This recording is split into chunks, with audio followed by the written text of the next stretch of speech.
ਵਾਹਿਗੁਰੂ ਜੀ ਕਾ ਖਾਲਸਾ ਵਾਹਿਗੁਰੂ ਜੀ ਕੀ ਫਤਿਹ। ਆਓ ਗੁਰੂ ਪਿਆਰੀ ਸਾਧ ਸੰਗਤ ਜੀਓ,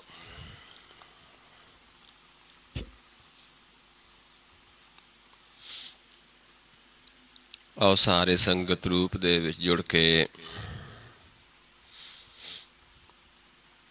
ਸਤਿਗੁਰਾਂ ਦੀ ਬਾਣੀ ਦੀ ਵਿਚਾਰ ਕਰੀਏ, ਸਤਿਗੁਰਾਂ ਦੇ ਉਪਦੇਸ਼ ਨੂੰ ਸਮਝੀਏ, ਮੰਨੀਏ, ਕਮਾਉਣ ਦੀ ਕੋਸ਼ਿਸ਼ ਕਰੀਏ। ਆਪਾਂ ਵਿਚਾਰ ਕਰ ਰਹੇ ਹਾਂ ਗੌੜੀ 52 ਅੱਖਰੀ ਮਹੱਲੇ 5ਵੇਂ ਦੀ ਬਾਣੀ ਨੂੰ। ਕੱਲ ਆਪਾਂ ਵਿਚਾਰੇ ਸੀ ਮੱਮੇ ਅੱਖਰ ਤੱਕ।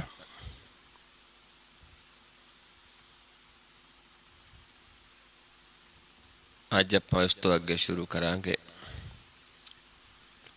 ਮੱਮਾ ਅੱਖਰ ਤੇ 2 ਸ਼ਬਦ ਸੀ। ਇੱਕ ਸੀ ਮਾਇਆ ਡੋਲੇ ਬਹੁਵਿਧੀ, ਮਨ ਲਪਟਿਓ ਤੇ ਸੰਗ, ਮੰਗਣ ਤੇ ਜੇ ਤੁਮ ਰੱਖੋ ਨਾਨਕ ਨਾਮੈ ਰੰਗ। ਵੀ ਮਾਇਆ ਦੇ ਨਾਲ ਮਨ ਲਪਟਿਆ, ਮਾਇਆ ਡੋਲਦੀ ਹੈ, ਇਸ ਕਰਕੇ ਜੇ ਮਨ ਚਾਹੁੰਦੇ ਕਿ ਨਾ ਡੋਲੇ ਤਾਂ ਉਸ ਨੂੰ ਨਾਮ ਦੇ ਰੰਗ ਦੇ ਵਿੱਚ ਰੰਗ ਲਓ। ਤੇ ਦੂਜਾ ਸੀ ਸਲੋਕ ਮਤ ਪੂਰੀ ਪ੍ਰਧਾਨ ਤੇ ਗੁਰ ਪੂਰੇ ਮਨ ਮੰਤ, ਜੇ ਜਾਣਿਓ ਪ੍ਰਭ ਆਪਣਾ ਨਾਨਕ ਤੇ ਭਗਵੰਤ। ਦੂਜੇ ਸੀ ਵੀ ਪੂਰੀ ਮਤ, ਜਿਨ੍ਹਾਂ ਨੇ ਪ੍ਰਭੂ ਨੂੰ ਜਾਣ ਲਿਆ ਹੈ, ਪੂਰਾ ਉਹਨਾਂ ਦੇ ਕੋਲ ਗੁਰ ਦਾ ਮੰਤ ਹੈ ਮਨ ਦੇ ਵਾਸਤੇ। ਤੇ ਉਹ ਭਾਗਾਂ ਵਾਲੇ ਨੇ ਜਿਨ੍ਹਾਂ ਆਪਣੇ ਪ੍ਰਭੂ ਨੂੰ ਜਾਣ ਲਿਆ ਹੈ। ਤੇ ਇਸ ਨੂੰ ਪੌੜੀ ਦੇ ਵਿੱਚ ਆਪਾਂ ਵਿਚਾਰਿਆ ਸੀ ਮੱਮਾ ਜਾਹੂ ਮਰਮ ਪਛਾਨਾ, ਭੇਟ ਸਾਧ ਸੰਗ ਪਤੀਆਨਾ। ਵੀ ਜਿਨ੍ਹਾਂ ਨੇ ਉਸ ਪ੍ਰਭੂ ਨੂੰ ਪਹਿਚਾਨ ਲਿਆ ਹੈ, ਆਪਣੇ ਆਪ ਨੂੰ ਪਹਿਚਾਨ ਲਿਆ ਹੈ, ਤੇ ਐਸੇ ਸਾਧੂ ਜਨਾਂ ਦਾ ਸੰਗ ਕਰਕੇ ਸਾਨੂੰ ਉਸ ਪ੍ਰਭੂ ਦਾ ਮਿਲਾਪ ਹੋ ਸਕਦਾ, ਉਸ ਦਾ ਗਿਆਨ ਆਉਂਦਾ ਹੈ, ਉਸ ਦਾ ਭਰੋਸਾ ਆਉਂਦਾ ਹੈ। ਦੁੱਖ ਸੁੱਖ ਹੁਆ ਕੇ ਸਮਤ ਵਿਚਾਰਾ। ਐਸੇ ਸਾਧੂ ਜਨ ਜਿਨ੍ਹਾਂ ਪ੍ਰਭੂ ਨੂੰ ਜਾਣਿਆ ਹੈ, ਦੁੱਖ ਸੁੱਖ ਉਹਨਾਂ ਵਾਸਤੇ ਸਾਹਮਣੇ। ਨਰਕ ਸੁਰਗ ਰਹਿਤ ਅਵਤਾਰਾ। ਨਰਕ ਸੁਰਗ ਦੋਨਾਂ ਤੋਂ ਰਹਿਤ ਨੇ, ਦੋਨਾਂ ਤੋਂ ਨਿਰਲੇਪ ਨੇ, ਕਿਉਂਕਿ ਜਦੋਂ ਜਾਣ ਲਿਆ ਫਿਰ ਮੋਕਸ਼ ਪ੍ਰਾਪਤ ਹੈ, ਮੁਕਤੀ ਹੈ। ਜਿਵੇਂ ਬਾਬਾ ਕਬੀਰ ਜੀ ਸਮਝਾਉਂਦੇ ਨੇ ਕਿ ਅਸੀਂ ਹੁਣ ਸਤਿਗੁਰ ਦੀ ਕਿਰਪਾ ਦੇ ਨਾਲ ਦੋਨਾਂ ਤੋਂ ਛੁਟਕਾਰਾ ਪਾ ਲਿਆ ਹੈ। ਹੁਣ ਤਾਂ ਉਸ ਪ੍ਰਭੂ ਦੀ ਚਰਨ ਮੌਜ ਦੇ ਵਿੱਚ ਅੰਤ ਤੋਂ ਆਦਿ ਤੋਂ ਅੰਤ ਤੱਕ ਉੱਥੇ ਰਵਾਂਗੇ, ਜਿਸ ਵਿੱਚ ਮਹਾਰਾਜ ਸਮਝਾਉਂਦੇ ਨੇ ਬਾਬਾ ਕਬੀਰ ਜੀ, ਕਬੀਰ ਨਰਕ ਸੁਰਗ ਤੇ ਮੈਂ ਰਹਿਓ, ਸਤਿਗੁਰ ਕੈ ਪ੍ਰਸਾਦ, ਚਰਨ ਕਮਲ ਕੀ ਮੌਜ ਕੋ, ਚਰਨ ਕਮਲ ਕੀ ਮੌਜ ਮੈਂ ਰਹੂੰ ਅੰਤ ਅਰ ਆਦ। ਤਾਹੂ ਸੰਗ ਤਾਹੂ ਨਿਰਲੇਪਾ। ਉਹਨਾਂ ਦਾ ਸੰਗ ਵੀ ਹੈ ਪ੍ਰਭੂ, ਕਿਉਂਕਿ ਉਹ ਨਿਰਲੇਪ ਨੇ, ਮਾਇਆ ਤੋਂ 3 ਗੁਣਾ ਤੋਂ ਨਿਰਲੇਪ ਨੇ। ਘਟ ਘਟ ਪੂਰਨ, ਪੂਰਨ ਘਟ ਘਟ ਪੁਰਖ ਵਿਸੇਖਾ। ਉਸ ਪ੍ਰਭੂ ਨੂੰ ਘਟ ਘਟ ਦੇ ਵਿੱਚ ਜਾਣ ਲਿਆ ਹੈ। ਉਹ ਰਸ ਮੈਂ ਵਾਹੂ ਸੁਖ ਪਾਇਆ। ਵੀ ਜਿਹੜਾ ਇਹ ਰਸ ਹੈ, ਇਹ ਰਸ 'ਚ ਕੌਣ ਸੁਖ ਪਾਉਂਦਾ ਹੈ? ਉਹ ਰਸ ਮੈਂ ਵਾਹੂ ਸੁਖ ਪਾਇਆ, ਨਾਨਕ ਲਿਪਤ ਨਹੀਂ ਤੇ ਮਾਇਆ। ਜਿਹੜੇ ਮਾਇਆ ਤੋਂ ਨਿਰਲੇਪ ਰਹਿੰਦੇ ਨੇ, ਜਿਹੜੇ ਮਾਇਆ ਦੇ ਵਿੱਚ ਲਿਪਤ ਨਹੀਂ ਹੁੰਦੇ। ਕਿ ਜਦੋਂ ਮਾਇਆ 'ਚ ਲਿਪਤ ਹੋ ਗਏ ਫਿਰ ਮਨ ਅਡੋਲ ਨਹੀਂ ਰਹੇਗਾ, ਜਦੋਂ ਡੋਲੇਗਾ ਫਿਰ ਮਤ ਵੀ ਥਿਰ ਨਹੀਂ ਰਹੇਗੀ। ਇਸ ਕਰਕੇ ਪ੍ਰਭੂ ਦੇ ਨਾਲ ਮਿਲਾਪ ਵੀ ਨਹੀਂ ਹੋ ਸਕਦਾ, ਕਿਉਂਕਿ ਪ੍ਰਭੂ ਦੇ ਨਾਲ ਮਿਲਾਪ ਕਦੋਂ ਹੁੰਦਾ ਹੈ? ਜਦੋਂ ਮਾਇਆ ਨੂੰ ਛੱਡ ਦਿੰਦੇ ਹਾਂ, ਮਾਇਆ ਤਿਆਗ ਦਿੰਦਾ ਹੈ ਮਨ, ਮਾਇਆ ਤੋਂ ਨਿਰਲੇਪ ਹੋ ਜਾਂਦਾ ਹੈ, ਫਿਰ ਪ੍ਰਭੂ ਦੇ ਨਾਲ ਮਿਲਾਪ ਹੁੰਦਾ ਹੈ। ਇਸ ਕਰਕੇ ਸਤਿਗੁਰ ਸਮਝਾਉਂਦੇ ਨੇ ਆਪਾਂ ਨੂੰ ਕਿ ਨਾਮ ਰਤਨ ਤੋਂ ਪਾਈਏ ਜੋ ਪਹਿਲੇ ਤਜੈ ਸਰੀਰ। ਸਰੀਰ ਸਾਡਾ ਮਾਇਆ ਮੂਲ ਹੈ, ਇਸ ਕਰਕੇ ਤ੍ਰੈ ਗੁਣਾਂ ਨੂੰ ਛੱਡਾਂਗੇ ਫਿਰ ਹੀ ਨਾਮ ਰਤਨ ਪ੍ਰਾਪਤ ਹੁੰਦਾ ਹੈ। ਇੱਥੇ ਤੱਕ ਆਪਾਂ ਵਿਚਾਰ ਕੀਤੀ ਸੀ ਕੱਲ। ਆਓ ਅਗਲੇ ਸ਼ਬਦ ਨੂੰ ਵਿਚਾਰਦੇ ਹਾਂ, ਅਗਲੇ ਸ਼ਲੋਕ ਨੂੰ ਵਿਚਾਰਦੇ ਹਾਂ, ਜੋ ਕਿ ਯਈਆ ਅੱਖਰ ਤੋਂ ਹੈ। ਸ਼ਲੋਕ ਹੈ, ਯਾਰ ਮੀਤ ਸੁਨ ਸਾਜਨੋ ਬਿਨ ਹਰ ਛੂਟਨ ਨਾਹੇ, ਨਾਨਕ ਤੇ ਬੰਧਨ ਕੱਟੇ ਗੁਰ ਕੀ ਚਰਨੀ ਪਾਹੇ। ਯਾਰ ਮਿੱਤਰ, ਸੱਜਣ ਕੌਣ ਨੇ? ਜਿਨ੍ਹਾਂ ਤੋਂ ਆਪਾਂ ਉਸ ਦਾ ਗਿਆਨ ਲੈ ਸਕਦੇ ਹਾਂ, ਜਿਹੜੇ ਸਾਨੂੰ ਗੁਰ ਦੇ ਗਿਆਨ ਦੇ ਕੇ ਸਾਡੇ ਬੰਧਨ ਕੱਟਦੇ ਨੇ, ਗੁਰ ਦੇ ਚਰਨੀ ਲਾਉਂਦੇ ਨੇ। ਉਹਨਾਂ ਤੋਂ ਸੁਣੋ, ਕਿਉਂਕਿ ਉਹ ਹਰੀ ਨਾਲ ਮਿਲੇ ਨੇ। ਗੁਰਬਾਣੀ ਅਨੁਸਾਰ ਮਿੱਤਰ ਉਹੀ ਨੇ, ਸੱਜਣ ਉਹੀ ਨੇ, ਜਿਨ੍ਹਾਂ ਦੇ ਮਿਲਦੇ ਨਾਲ ਦੁਰਮਤ ਨਾਸ ਹੁੰਦੀ ਹੈ। ਜਿਨ੍ਹਾਂ ਦੇ ਸੰਦਲਿਆਂ ਦੁਰਮਤ ਵੰਜੈ, ਮਿੱਤਰ ਅਸਾਡੜੇ ਸੇ। ਹਉ ਟੁੰਡੇ ਦੀ ਜਗ ਸਵਾਇਆ, ਜਨ ਨਾਨਕ ਵਿਰਲੇ ਕਈ।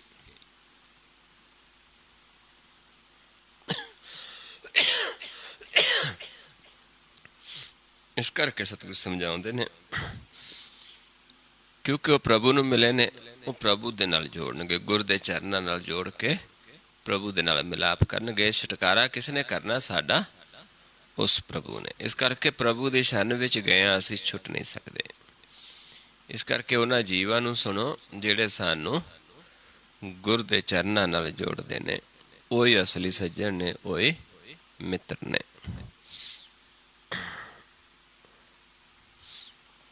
ਆਓ ਪੌੜੀ ਦੇ ਵਿੱਚ ਸਮਝਦੇ ਹਾਂ ਇਸ ਨੂੰ ਹੋਰ ਜ਼ਿਆਦਾ। ਯਈਆ ਯਤਨ ਕਰਤ ਬਹੁ ਵਿਦਿਆ। ਹੁਣ ਸਮਝਾਉਂਦੇ ਨੇ ਕਿ ਜੀਵ ਯਤਨ ਤਾਂ ਬਹੁਤ ਕਰਦਾ, ਵੱਖਰੀ ਵੱਖਰੀਆਂ ਵਿਧੀਆਂ ਦੁਆਰਾ ਯਤਨ ਕਰਦਾ ਹੈ। ਏਕ ਨਾਮ ਬਿਨ ਕਹਿ ਲਓ ਸਿੱਧੀਆ।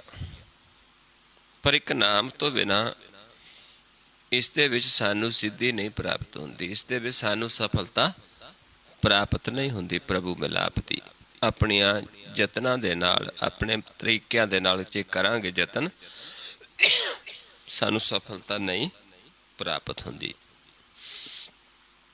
ਯਾਹੂ ਯਤਨ ਕਰ ਹੋਤ ਛੁਟਾਰਾ। ਜਿਹੜੇ ਯਤਨ ਨਾਲ ਛੁਟਾਰਾ ਹੋਣਾ ਹੈ, ਛੁਟਕਾਰਾ ਹੋਣਾ ਹੈ ਮਾਇਆ ਤੋਂ, ਬੰਧਨਾਂ ਤੋਂ। ਵਾਹੂ ਯਤਨ ਸਾਧ ਸੰਗਾਰਾ। ਉਹ ਯਤਨ ਤਾਂ ਸਾਧੂ ਜਨਾਂ ਦਾ ਸੰਗ ਕਰਕੇ ਹੀ ਸਾਨੂੰ ਪ੍ਰਾਪਤ ਹੋਣਾ ਹੈ। ਜਾਂ ਉਬਰਨ ਧਾਰੈ ਸਭ ਕੋ। ਜਿਸ ਉਬਰਨ ਦੇ ਵਾਸਤੇ, ਤ੍ਰੈ ਗੁਣਾਂ ਤੋਂ ਨਿਰਲੇਪ ਹੋਣ ਵਾਸਤੇ, ਤ੍ਰੈ ਗੁਣਾਂ ਦੇ ਬੰਧਨਾਂ ਤੋਂ ਛੁੱਟਣ ਦੇ ਵਾਸਤੇ ਸਾਰੇ ਹੀ ਲੋਚਦੇ ਨੇ ਕਿ ਅਸੀਂ ਖਲਾਸ ਹੋ ਜਾਈਏ, ਅਸੀਂ ਇਹਨਾਂ ਤੋਂ ਬੰਧਨਾਂ ਤੋਂ ਮੁਕਤ ਹੋ ਜਾਈਏ। ਵਾਹੇ ਜਪੇ ਬਿਨ ਉਬਰ ਨਾ ਹੋ। ਜਦ ਤੱਕ ਸਾਧੂ ਜਨਾਂ ਦਾ ਸੰਗ ਨਹੀਂ ਕਰਦੇ ਤੇ ਉਹਨਾਂ ਤੋਂ ਉਹ ਗਿਆਨ ਨਹੀਂ ਲੈਂਦੇ ਗੁਰ ਦਾ, ਗੁਰ ਦੇ ਚਰਨੀ ਨਹੀਂ ਜੁੜਦੇ, ਛੁੱਟ ਨਹੀਂ ਸਕਦੇ, ਉਧਾਰ ਨਹੀਂ ਹੋ ਸਕਦਾ, ਉਬਰ ਨਹੀਂ ਸਕਦੇ। ਯਾਹੂ ਤਾਰਨ ਤਾਰਨ ਸਮਰੱਥਾ। ਕਿਉਂਕਿ ਤਾਰਨ ਤੇ ਤਰਨ ਤੇ ਤਾਰਨ ਸਮਰੱਥ ਕੌਣ ਹੈ? ਇੱਕ ਪਰਮੇਸ਼ਰ ਹੀ ਹੈ। ਜਿੱਥੇ ਅਸੀਂ ਗੁਰ ਦੇ ਚਰਨੀ ਲੱਗ ਕੇ ਉਸ ਪ੍ਰਭੂ ਦੀ ਸ਼ਰਨ ਦੇ ਵਿੱਚ ਜਾਂਦੇ ਹਾਂ। ਰਾਖ ਲਿਹੋ ਨਿਰਗੁਣ ਨਰਨਾਥਾ। ਉਹ ਫਿਰ ਸਾਡਾ ਨਾਥ ਹੈ, ਉਹ ਸਾਨੂੰ ਰੱਖ ਲੈਂਦਾ ਹੈ। ਅਸੀਂ ਨਿਰਗੁਣ ਆ ਰਹੇ ਹਾਂ, ਉਹ ਸਮਰੱਥ ਹੈ। ਤੇ ਜਦੋਂ ਉਸ ਦੀ ਸ਼ਰਨ ਵਿੱਚ ਜਾਂਦੇ ਹਾਂ ਗੁਰੂ ਦੇ ਚਰਨਾਂ ਨਾਲ ਜੁੜ ਕੇ, ਫਿਰ ਆਪ ਸਾਨੂੰ ਰੱਖ ਲੈਂਦਾ ਹੈ। ਮਨ ਬਚ ਕਰਮ ਜੇ ਆਪ ਜਨਾਈ। ਜਿਨ੍ਹਾਂ ਨੂੰ ਆਪ ਫਿਰ ਕਿਰਪਾ ਕਰਦਾ ਹੈ, ਮਨ ਦਾ ਗਿਆਨ ਕਰਵਾਉਂਦਾ ਹੈ, ਮਨ ਨੂੰ ਸੋਝੀ ਦਿੰਦਾ ਹੈ, ਮਨ ਦਾ ਵਚਨ ਕਰਵਾਉਂਦਾ ਹੈ, ਫਿਰ ਉਹਨੂੰ ਆਪ ਹੀ ਜਨਾਉਂਦਾ ਹੈ। ਗੁਰ ਦੇ ਗਿਆਨ ਦੁਆਰਾ ਆਪ ਜਨਾਉਂਦਾ ਹੈ। ਨਾਨਕ ਤੇ ਮਤ ਪ੍ਰਗਟੀ ਆਈ। ਉਹਨਾਂ ਨੂੰ ਇਹ ਮਤ ਫਿਰ ਪ੍ਰਗਟ ਹੋ ਜਾਂਦੀ ਹੈ। ਕਿਉਂਕਿ ਜਿਨ੍ਹਾਂ ਨੂੰ ਮਤ ਪ੍ਰਗਟ ਹੋਈ ਹੈ ਉਹਨਾਂ ਦਾ ਸੰਗ ਕਰਕੇ ਹੀ ਆਪਾਂ ਬੰਧਨਾਂ ਤੋਂ ਛੁੱਟ ਸਕਦੇ ਹਾਂ। ਉਹ ਸਾਨੂੰ ਗੁਰ ਦੇ ਚਰਨੀ ਲਾਉਂਦੇ ਨੇ।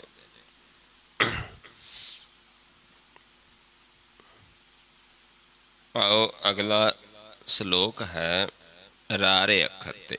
ਯਈਆ ਤੋਂ ਬਾਅਦ ਰਾਰਾ ਅੱਖਰ ਹੈ। ਰੋਸ ਨਾ ਕਾਹੂ ਸੰਗ ਕਰੋ, ਆਪਣ ਆਪ ਵਿਚਾਰ। ਹੁਣ ਗੁਰ ਦਾ ਗਿਆਨ ਲੈ ਕੇ, ਗੁਰ ਦਾ ਬਚਨ ਲੈ ਕੇ ਆਪਣੇ ਆਪ ਨੂੰ ਸਮਝਣਾ ਹੈ, ਆਪਣੇ ਆਪ ਦੀ ਵਿਚਾਰ ਕਰਨੀ ਹੈ, ਆਪਣੇ ਆਪ ਨੂੰ ਪਹਿਚਾਨਣਾ ਹੈ। ਕਿਸੇ ਨਾਲ ਰੋਸ ਨਹੀਂ ਹੈ, ਕਿਉਂਕਿ ਜੇ ਅਸੀਂ ਵਿਛੜੇ ਹਾਂ ਤਾਂ ਉਹ ਵੀ ਆਪਣੇ ਦੋਸ਼ਾਂ ਕਰਕੇ ਵਿਛੜੇ ਹਾਂ, ਕਿਸੇ ਦਾ ਦੋਸ਼ ਨਹੀਂ ਹੈ। ਤੇ ਜੇ ਹੁਣ ਆਪਾਂ ਮਿਲਾਂਗੇ ਫਿਰ ਵੀ ਆਪੇ ਨੂੰ ਵਿਚਾਰ ਕੇ ਆਪਣਾ ਗਿਆਨ ਲੈ ਕੇ ਹੀ ਮਿਲ ਸਕਦੇ ਹਾਂ, ਉਹ ਵੀ ਜੇ ਮਨ ਨੀਵਾਂ ਰਹੇਗਾ। ਹੋਏ ਨਿਮਾਣਾ ਜਗ ਰਹੋ, ਨਾਨਕ ਨਦਰੀ ਪਰ। ਆਪਣੇ ਨਦਰਾਂ ਨੂੰ, ਮਨ ਹੈ ਹੀ ਨਦਰਾਂ ਦੇ ਵਿੱਚ, ਮਨ ਹੈ ਹੀ ਨੇਤਰਾਂ ਦੇ ਵਿੱਚ। ਇਸ ਕਰਕੇ ਆਪਣੇ ਨੇਤਰਾਂ ਨੂੰ ਨੀਵੇਂ ਕਰਕੇ ਰੱਖੂਗੇ, ਮਨ ਨੂੰ ਨੀਵਾਂ ਰੱਖੂਗੇ। ਜਦੋਂ ਥੱਲੇ ਦੇਖਦੇ ਰਹਾਂਗੇ ਨਦਰਾਂ ਦੁਆਰਾ, ਨੀਚੇ ਲੋਨ ਕਰਕੇ ਰੱਖਾਂਗੇ। ਨੀਚੇ ਲੋਨ ਕਰ ਰਹੂੰ ਲੈ ਸਾਜਨ ਘਟ ਮਾਹੇ। ਫਿਰ ਇਹ ਮਨ ਨਿਮਾਣਾ ਹੋ ਜਾਂਦਾ ਹੈ। ਇੱਥੇ ਮਨ ਨੀਵਾਂ ਹੈ, ਨਿਵਾਣਾ ਹੈ। ਤੇ ਫਿਰ ਨਦਰਾਂ ਦੁਆਰਾ ਹੀ ਮਾਲਕ ਸਾਡੇ ਸਾਹਮਣੇ ਪ੍ਰਗਟ ਹੋ ਜਾਂਦਾ ਹੈ ਤੇ ਸਾਨੂੰ ਤਾਰ ਲੈਂਦਾ ਹੈ। ਅਸੀਂ ਪਾਰ ਹੋ ਜਾਂਦੇ ਹਾਂ ਭਵ ਸਾਗਰ ਤੋਂ, ਜਿਹੜੇ ਉਭਰਨਾ ਚਾਹੁੰਦੇ ਨੇ। ਪਰ ਰੋਸ ਨਹੀਂ ਕਰਨਾ ਕਿਸੇ ਨਾਲ। ਗੁਰ ਦਾ ਗਿਆਨ ਲੈ ਕੇ ਆਪਣੇ ਆਪ ਨੂੰ ਪਹਿਚਾਨਣਾ ਹੈ, ਆਪਣੀ ਵਿਚਾਰ ਕਰਨੀ ਆਪੇ ਦੀ, ਨਾ ਕਿ ਕਿਸੇ ਦੀ। ਆਓ ਪੌੜੀ ਦੇ ਵਿੱਚ ਇਸ ਨੂੰ ਹੋਰ ਸਮਝਦੇ ਹਾਂ। ਰਾਰਾ ਰੇਨ ਹੋਤ ਸਭ ਜਾਕੀ। ਹੁਣ ਸਮਝਾਉਂਦੇ ਨੇ ਵੀ ਰਾਰਾ ਰੇਨ, ਰੇਨ ਹੁੰਦਾ ਹੈ ਤੂੜੀ, ਵੀ ਸਾਰਿਆਂ ਦੀ ਧੂੜੀ ਬਣ ਜਾ। ਆਪਣੇ ਮਨ ਨੂੰ ਸਾਰਿਆਂ ਦੇ ਚਰਨ ਨਹੀਂ ਲਾ ਦੇ। ਮਨ ਨੀਵਾਂ ਹੋਏਗਾ, ਕਿੱਧਰ ਦੇਖੇਗਾ? ਦੂਜਿਆਂ ਦੇ ਪੈਰਾਂ ਦੇ ਵੱਲ। ਧਿਆਨ ਕਿੱਥੇ ਜਾਏਗਾ? ਦੂਜਿਆਂ ਦੇ ਪੈਰਾਂ ਦੇ ਵਿੱਚ। ਤਜ ਅਭਿਮਾਨ ਛੁੱਟੈ ਤੇਰੀ ਬਾਕੀ। ਕਹਿੰਦੇ ਹੰਕਾਰ ਛੱਡ ਦੇ, ਤੇਰੇ ਕੀਤੇ ਜਿਹੜੇ ਵੀ ਪਾਪ ਨੇ ਉਹਨਾਂ ਤੋਂ ਛੁਟਕਾਰਾ ਹੋ ਜਾਏਗਾ।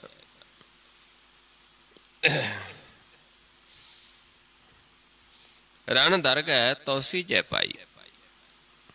ਰਣ ਦਰਗਾਹ ਦੇ ਸੋਝੀ ਕਦੋਂ ਆਉਂਦੀ ਹੈ? ਜੋ ਗੁਰਮੁਖ ਰਾਮ ਨਾਮ ਲਿਵ ਲਾਈ। ਜਿਹੜੇ ਗੁਰਮੁਖ ਨੇ, ਜਿਨ੍ਹਾਂ ਦੇ ਰਾਮ ਨਾਮ ਨਾਲ ਲਿਵ ਜੋੜੀ ਹੋਈ ਹੈ, ਉਹ ਸਾਨੂੰ ਇਹ ਗਿਆਨ ਦੇਣਗੇ ਕਿ ਕਿਵੇਂ ਆਪਣੇ ਮਨ ਨੂੰ ਜੋੜਨਾ ਹੈ ਪ੍ਰਭੂ ਦੇ ਨਾਲ। ਫਿਰ ਦਰਗਾਹ ਦੀ ਸੋਝੀ ਆਉਂਦੀ ਹੈ, ਜਿੱਥੇ ਜਾ ਕੇ ਸਾਡਾ ਮੁਖ ਉਜਲ ਹੋ ਜਾਂਦਾ ਹੈ, ਪ੍ਰਕਾਸ਼ ਹੋ ਜਾਂਦਾ ਹੈ।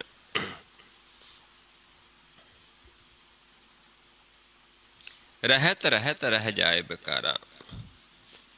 ਮਨ ਫਿਰ ਰਹਿਤ ਹੋ ਜਾਂਦਾ ਕਿਹਨਾਂ ਤੋਂ? ਬੇਕਾਰਾਂ ਤੋਂ। ਜਿਹੜੀਆਂ ਸਾਨੂੰ ਰਹਿਤਾਂ ਦੱਸੀਆਂ ਨੇ, ਬੇਕਾਰਾਂ ਤ੍ਰੈ ਗੁਣਾਂ ਤੋਂ ਮਨ ਰਹਿਤ ਹੋ ਜਾਂਦਾ, ਨਿਰਲੇਪ ਹੋ ਜਾਂਦਾ ਹੈ। ਪਰ ਹੁੰਦਾ ਕਿਵੇਂ ਹੈ? ਗੁਰ ਪੂਰੈ ਕੈ ਸ਼ਬਦ ਅਪਾਰਾ। ਪੂਰੇ ਗੁਰ ਦੇ ਸ਼ਬਦ ਵੱਲ, ਜਿਹੜਾ ਅਪਾਰ ਸ਼ਬਦ ਹੈ, ਜਿਹੜਾ ਲੇਖਣ ਪੜ੍ਹਨ ਦੇ ਵਿੱਚ ਨਹੀਂ ਹੈ, ਉਸ ਗੁਰ ਸ਼ਬਦ ਨਾਲ ਫਿਰ ਸਾਡਾ ਮਨ ਜਿਹੜਾ ਹੈ, ਇਹ ਜਿਹੜੀਆਂ ਰਹਿਤਾਂ ਨੇ ਉਹਨਾਂ ਨੂੰ ਕਮਾਉਂਦਾ ਹੈ, ਬੇਕਾਰਾਂ ਤੋਂ ਰਹਿਤ ਹੋ ਜਾਂਦਾ ਹੈ। ਰਾਤੇ ਰੰਗ ਨਾਮ ਰਸ ਮਾਤੇ। ਜਿਹੜੇ ਰੱਤੇ ਨੇ ਰੰਗ ਦੇ ਵਿੱਚ, ਜਿਹੜੇ ਨਾਮ ਦੇ ਰਸ ਦੇ ਵਿੱਚ ਮਾਤੇ ਨੇ,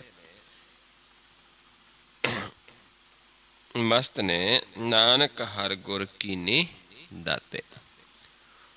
ਉਹਨਾਂ ਨੂੰ ਮਾਲਕ ਨੇ ਇਹ ਗੁਰ ਦਾ ਖਜ਼ਾਨਾ ਬਖਸ਼ਿਆ ਹੋਇਆ ਹੈ।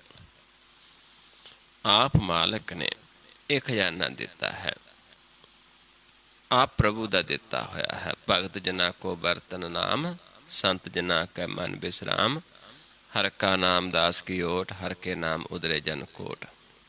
ਹਰ ਜਸ ਕਰਤ ਸੰਤ ਦਿਨ ਰਾਤ, ਹਰ ਹਰ ਔਖਦ ਸਾਧ ਕਮਾਤ। ਹਰ ਜਨ ਕੇ ਹਰ ਨਾਮ ਨਿਦਾਨ, ਪਾਰ ਬ੍ਰਹਮ ਜਨ ਕੀਨੋ ਦਾਨ। ਮਨ ਤਨ ਰੰਗ ਰਤੇ ਰੰਗ ਏਕੈ, ਨਾਨਕ ਜਨ ਕੈ ਬਿਰਤ ਵਿਵੇਕੈ। ਮਨ ਤਾਂ ਨਾਮ ਦੇ ਵਿੱਚ ਰੰਗੇ ਜਾਂਦੇ ਨੇ, ਰੱਤੇ ਹੁੰਦੇ ਨੇ, ਫਿਰ ਸਾਡੀ ਜਿਹੜੀ ਮਤ ਹੈ ਉਹ ਵਿਵੇਕਵਤ ਹੋ ਜਾਂਦੀ, ਕਿਉਂਕਿ ਆਪ ਪ੍ਰਭੂ ਨੇ ਇਹ ਸਾਨੂੰ ਬਖਸ਼ਿਸ਼ ਕੀਤਾ ਹੁੰਦਾ ਹੈ। ਆਪ ਇਹ ਦਾਤ ਬਖਸ਼ੀ ਹੈ, ਪਾਰ ਬ੍ਰਹਮ ਜਨ ਕੀਨੋ ਦਾਨ। ਸੋ ਇਸ ਤਰੀਕੇ ਨਾਲ ਸਾਨੂੰ ਸਮਝਾਉਂਦੇ ਨੇ, ਰਾਤੇ ਰੰਗ ਨਾਮ ਰਸ ਮਾਤੇ, ਨਾਨਕ ਹਰ ਗੁਰ ਕੀਨੀ ਦਾਤੇ। ਆਪ ਪ੍ਰਭੂ ਨੇ ਇਹ ਗੁਰ ਦਾ ਖਜ਼ਾਨਾ ਉਹਨਾਂ ਨੂੰ ਬਖਸ਼ਿਆ ਹੈ। ਉਹਨਾਂ ਦਾ ਸੰਗ ਕਰਕੇ ਜਦੋਂ ਅਸੀਂ ਇਹ ਲਿਵ ਜੋੜਦੇ ਹਾਂ ਤੇ ਆਪਣੇ ਮਨ ਨੂੰ ਨੀਵਾਂ ਰੱਖਦੇ ਹਾਂ ਤਾਂ ਅਭਿਮਾਨ ਮੁੱਕ ਜਾਂਦਾ ਹੈ। ਸਾਡੀ ਬਾਕੀ ਜਿਹੜੀ ਹੈ, ਸਾਡਾ ਲੇਖਾ ਹੈ, ਜਿਸ ਕਰਕੇ ਅਸੀਂ ਬੰਦਰਾਂ ਦੇ ਵਿੱਚ ਸੀ, ਉਸ ਤੋਂ ਮੁਕਤ ਹੋ ਜਾਂਦਾ ਹੈ ਮਨ।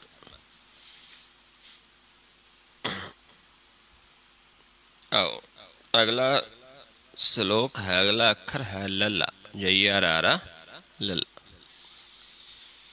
ਲਾਲਚ ਝੂਠ ਬਿਖੈ ਬਿਆਦ, ਯਾ ਦੇਹੀ ਮਹਿ ਬਸ। ਇਹ ਜਿਹੜਾ 9 ਦਰਾਂ ਦਾ ਸਾਡਾ ਸਰੀਰ ਹੈ, ਮਾਇਆ ਦਾ ਸਰੀਰ, ਜਿੱਥੇ 5 ਚੋਰਾਂ ਦਾ ਵਾਸਾ ਹੈ, ਜਿੱਥੇ ਚੋਰ ਵਸਦੇ ਨੇ 9 ਦਰਾਂ ਦੇ ਉੱਤੇ। ਕਹਿਤ ਕਬੀਰ ਨਬੈ ਘਰ ਮੁਸੈ। ਇੱਥੇ ਕੀ ਵਸਦਾ ਹੈ? ਲਾਲਚ ਹੈ, ਝੂਠ ਹੈ, ਤ੍ਰੈ ਗੁਣ ਮਾਇਆ, ਬਿਖੈ ਬਿਆਦ। ਇੱਥੇ ਹੀ ਮਨ ਵਸਦਾ ਹੈ। ਕਿਹਨਾਂ ਦਾ? ਮਨਮੁਖਾਂ ਦਾ। ਹਰ ਹਰ ਅੰਮ੍ਰਿਤ ਗੁਰਮੁਖ ਪੀਆ, ਨਾਨਕ ਸੂਖ ਨਿਵਾਸ। ਪਰ ਜਿਹੜੇ ਗੁਰਮੁਖ ਨੇ ਉਹ ਇਸ ਦੇਹੀ 9 ਦਰਾਂ ਦੇ ਵਿੱਚ ਨਹੀਂ ਵਸਦੇ, ਉਹ ਚੌਥੇ ਪਦ ਵਿੱਚ 10ਵੇਂ ਦੁਆਰ 'ਚ ਵਸਦੇ ਨੇ, ਜਿੱਥੇ ਅੰਮ੍ਰਿਤ ਹੈ। ਉੱਥੋਂ ਅੰਮ੍ਰਿਤ ਪ੍ਰਾਪਤ ਹੁੰਦਾ ਹੈ ਗੁਰਮੁਖਾਂ ਨੂੰ। ਅੰਮ੍ਰਿਤ ਹਰ ਅੰਮ੍ਰਿਤ ਗੁਰ ਕਾ ਸ਼ਬਦ ਹੈ, ਗੁਰਮੁਖ ਪਾਇਆ ਜਾਏ। ਨਾਨਕ ਅੰਮ੍ਰਿਤ ਏਕ ਹੈ, ਦੂਜਾ ਅੰਮ੍ਰਿਤ ਨਾ ਹੈ। ਦੂਜਾ ਅੰਮ੍ਰਿਤ ਨਹੀਂ, ਇੱਕ ਹੀ ਅੰਮ੍ਰਿਤ ਹੈ। ਪਰ ਉਹ ਕਦੋਂ ਪ੍ਰਾਪਤ ਹੁੰਦਾ ਹੈ? ਗੁਰਮੁਖ। ਜਿਵੇਂ 10ਵੇਂ ਪਾਤਸ਼ਾਹ ਜੀ ਨੇ ਅੰਮ੍ਰਿਤ ਪ੍ਰਗਟ ਕੀਤਾ, ਖਾਲਸਾ ਪ੍ਰਗਟ ਕੀਤਾ, ਅੰਮ੍ਰਿਤ ਛਕਣ ਦਾ ਤਰੀਕਾ ਦੱਸਿਆ, ਆਪਾ ਮਿਟਾ ਕੇ, ਸਿਰ ਦੇ ਕੇ, ਸਿਰ ਦੇ ਕੇ ਅੰਮ੍ਰਿਤ ਮਿਲਦਾ ਹੈ। 5 ਪਿਆਰਿਆਂ ਨੇ ਸਿਰ ਦਿੱਤਾ, ਫਿਰ ਅੰਮ੍ਰਿਤ ਦੀ ਦਾਤ ਪ੍ਰਾਪਤ ਹੋਈ। ਇੱਦਾਂ ਹੀ ਸਾਨੂੰ ਵੀ ਤਾਈ ਮਿਲੇਗੀ ਜੇ ਅਸੀਂ ਵੀ ਆਪਾ ਮਿਟਾ ਦੇਵਾਂਗੇ। ਆਪਾ ਮਨ ਦਾ, ਤਨ ਦਾ ਨਹੀਂ, ਮਨ ਦਾ, ਮਨ ਦਾ ਆਪਾਂ ਖਤਮ ਕਰ ਦਿਆਂਗੇ। ਫਿਰ ਅੰਮ੍ਰਿਤਾ ਮਿਰਤ ਹੈ। ਅੰਮ੍ਰਿਤ ਕਿਹਨੂੰ ਮਿਲਦਾ ਹੈ? ਜਦੋਂ ਮਨ ਮਿਰਤਕ ਹੋ ਜਾਂਦਾ ਹੈ। ਫਿਰ ਆਪ ਪ੍ਰਭੂ ਸਾਡੇ ਮਿਰਤਕ ਮਨ ਨੂੰ ਅੰਮ੍ਰਿਤ ਪਿਆਉਂਦਾ ਹੈ। ਫਿਰ ਸਾਡੇ ਮਨ ਨੂੰ ਜੀਵਤ ਕਰਦਾ ਹੈ, ਸੁਰਜੀਤ ਕਰਦਾ ਹੈ, ਜਿੱਥੇ ਫਿਰ ਮਰਨ ਨਹੀਂ ਹੁੰਦਾ। ਅੰਮ੍ਰਿਤ ਪਿਆਇਆ ਮੂਆ ਜੀਵਾਇਆ, ਫਿਰ ਮਰਨਾ ਹੋਈ, ਬਹੁੜ ਮਰਨਾ ਹੋਈ, ਦੁਬਾਰਾ ਫਿਰ ਮਰਨਾ ਨਹੀਂ ਹੁੰਦਾ। ਆਓ ਪੌੜੀ ਦੇ ਵਿੱਚ ਸਮਝਦੇ ਹਾਂ ਜੋ ਆਪਾਂ ਵਿਚਾਰਿਆ ਹੈ। ਲਾਲਚ ਝੂਠ ਬਿਖੈ ਬਿਆਦ, ਯਾ ਦੇਹੀ ਮੈਂ ਬਾਸ। ਹਰ ਹਰ ਅੰਮ੍ਰਿਤ ਗੁਰਮੁਖ ਪੀਆ, ਨਾਨਕ ਸੁਖ ਨਿਵਾਸ। ਆਓ ਇਸ ਨੂੰ ਪੌੜੀ ਵਿੱਚ ਸਮਝਦੇ ਹਾਂ। ਲੱਲਾ ਲਾਵੋ ਔਖਦ ਜਾਹੂ। ਹੁਣ ਔਖਦ ਦਵਾਈ ਕਹਿੰਦੇ ਹਾਂ, ਮਤਲਬ ਕਹਿੰਦੇ ਲਾਵੋ ਕਿਸ ਨੂੰ? ਮਨ ਨੂੰ। ਔਖਦ, ਉਹ ਔਖਦ ਲਾਹੋ। ਕਿਹੜੀ ਔਖਦ ਹੈ ਉਹ? ਦੁੱਖ ਦਰਦ ਤੇ ਮਿਟੈ ਖਿਨਾਹੂ। ਜਿਹੜੀ ਔਖਦ ਨਾਲ ਦੁੱਖ ਦਰਦ ਇੱਕ ਖਿਨ ਦੇ ਵਿੱਚ ਹੀ ਮਿਟ ਜਾਂਦੇ ਨੇ, ਉਹ ਅੰਮ੍ਰਿਤ ਨਾਮ ਦਾ ਰੂਹ ਹੈ ਜਿਹੜੀ। ਕਿਉਂਕਿ ਕਿੱਥੇ ਹੈ? ਮਹਾਰਾਜ ਸਮਝਾਉਂਦੇ ਨੇ ਕਿ ਇਹ ਕਾਰੀ ਆਪਾਂ ਕਰਨੀ ਹੁੰਦੀ ਹੈ ਹਰੀ ਦਾ ਨਾਮ ਜਿਹੜਾ ਅੰਮ੍ਰਿਤ ਹੈ। ਸਤਿਗੁਰੂ ਫਰਮਾਇਆ ਕਾਰੀ ਇਹੋ ਕਰਿਓ, ਗੁਰਦੁਆਰਾ ਹੋਏ ਕੈ ਸਾਹਿਬ ਸੰਭਾਲਿਓ। ਕਹਿੰਦੇ ਗੁਰੂ ਦੇ ਦੁਆਰੇ ਜਾ ਕੇ ਤੁਸੀਂ ਸਾਹਿਬ ਨੂੰ ਸੰਭਾਲਣਾ ਹੈ, ਇਹ ਕਾਰੀ ਕਰਨੀ ਹੈ। ਤੇ ਸਾਹਿਬ ਕਿੱਥੇ ਹੈ? ਸਾਹਿਬ ਸਦਾ ਹਜੂਰ ਹੈ। ਸਾਹਿਬ ਹਜੂਰ ਹੀ ਸਾਰਿਆਂ ਦੇ। ਭਰਮੇ ਕਾ ਛੋੜ ਕੱਟ ਕੇ, ਹੁਣ ਸਾਡੇ ਅੰਦਰ ਭਰਮ ਹੈ, ਇਸ ਕਰਕੇ ਸਾਤੋਂ ਦੂਰ ਹੈ, ਉਸ ਨੂੰ ਕੱਢ ਦੇਣਾ ਹੈ। ਭਰਮੇ ਕਾ ਛੋੜ ਕੱਟ ਕੇ ਅੰਤਰ ਜੋਤ ਉਤਰਿਓ। ਅੰਦਰ ਜੋਤ ਪ੍ਰਗਟ ਹੋ ਜਾਂਦੀ ਮਨ ਦੀ। ਹਰ ਕਾ ਨਾਮ ਅੰਮ੍ਰਿਤ ਹੈ, ਦਾਰੂ ਇਹੋ ਲਾਇਓ। ਫਿਰ ਹਰੀ ਦਾ ਨਾਮ ਹੀ ਅੰਮ੍ਰਿਤ ਹੈ, ਇਹ ਦਾਰੂ ਲਾਉਣੀ ਹੈ। ਜਿੱਥੇ ਮਨ ਫਿਰ ਜੀਵਤ ਹੋ ਜਾਂਦਾ, ਮੁੜ ਕੇ ਮਰਦਾ ਨਹੀਂ ਹੈ। ਖਿਣ ਦੇ ਵਿੱਚ ਹੀ ਦੁੱਖ ਦਰਦ ਮਨ ਦਾ ਜਿਹੜਾ ਜਨਮ ਮਰਨ ਦਾ ਵਿਛੋੜੇ ਦਾ ਉਹ ਖਤਮ ਹੋ ਜਾਂਦਾ ਹੈ। ਪਰ ਜਿਹੜੇ ਇਸ ਚੀਜ਼ ਨੂੰ ਸਮਝ ਲੈਂਦੇ ਨੇ ਗੁਰ ਦੇ ਗਿਆਨ ਦੁਆਰਾ, ਨਾਮ ਔਖਦ ਜੇ ਹਿਰਦਾ ਹਿਤਾਵੈ। ਹੁਣ ਜਿਹੜੀ ਨਾਮ ਔਖਦ ਹੈ, ਦਾਰੂ ਹੈ, ਇਹ ਕਿੱਥੇ ਵਸਾਉਣੀ ਹੁੰਦੀ ਹੈ? ਹਿਰਦੇ ਦੇ ਵਿੱਚ। ਇਸ ਨੂੰ ਹਿਰਦੇ ਦੇ ਵਿੱਚ ਪ੍ਰਗਟ ਹੋ ਜਾਂਦੀ, ਹਿਰਦੇ 'ਚ ਵਸ ਜਾਂਦਾ ਹੈ। ਅੰਤਰਗਤ, ਬਾਹਰ ਜਾ ਕੇ ਨਹੀਂ, ਅੰਤਰਗਤ ਹਿਰਦਾ ਪ੍ਰਗਟ ਹੁੰਦਾ ਹੈ। ਜਿਹੜਾ ਪਵਿੱਤਰ ਹਿਰਦਾ, ਨਿਰਮਲ ਹਿਰਦਾ ਹੋ ਜਾਂਦਾ ਹੈ, ਜਿੱਥੇ ਅੰਮ੍ਰਿਤ, ਕਿਉਂਕਿ ਫਿਰ ਹੀ ਉਸ ਵਿੱਚ ਅੰਮ੍ਰਿਤ ਪੈਂਦਾ ਹੈ। ਜਦੋਂ ਮਨ ਸਾਡਾ ਹਿਰਦਾ ਜਿਹੜਾ ਹੈ ਸ਼ੁੱਧ ਹੋ ਜਾਂਦਾ ਹੈ।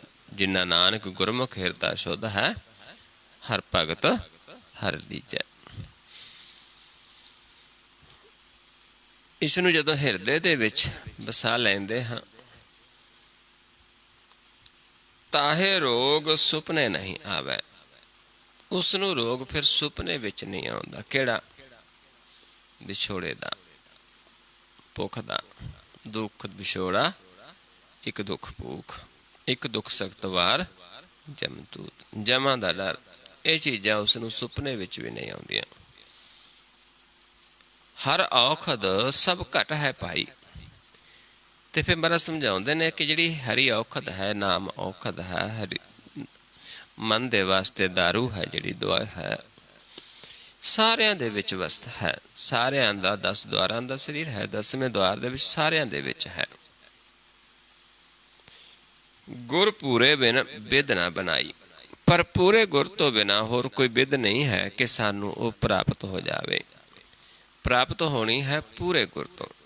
ਜਿੱਥੇ ਜਿਨ੍ਹਾਂ ਆਪ ਪ੍ਰਭੂ ਨੂੰ ਜਾਣਿਆ ਹੈ, ਜਿਹਨੂੰ ਪ੍ਰਭੂ ਨੇ ਆਪ ਇਹ ਦਾਤ ਬਖਸ਼ੀ ਹੈ ਗੁਰ ਦੀ, ਉਹ ਫਿਰ ਸਾਨੂੰ ਗੁਰ ਦਾ ਗਿਆਨ ਦਿੰਦਾ ਹੈ। ਉਸ ਗੁਰ ਦੇ ਗਿਆਨ ਦੁਆਰਾ ਹੀ ਇਹ ਪ੍ਰਾਪਤ ਹੁੰਦੀ ਹੈ। ਹੋਰ ਕੋਈ ਵਿਧੀ ਨਹੀਂ, ਯੁਕਤ ਨਹੀਂ ਹੈ ਕਿ ਅਸੀਂ ਉਸ ਨੂੰ ਪ੍ਰਾਪਤ ਕਰ ਸਕਦੇ ਹਾਂ, ਕਿਉਂਕਿ ਪ੍ਰਭੂ ਨੇ ਖੇਲ ਹੀ ਐਸਾ ਬਣਾਇਆ ਹੈ। ਬਿਨ ਨਾਵੈ ਕੋ ਮੁਕਤ ਨਾ ਹੋਵੈ, ਬਿਨ ਸਤਿਗੁਰ को नाव ना पाए। प्रभु ऐसी बनत बनाई है।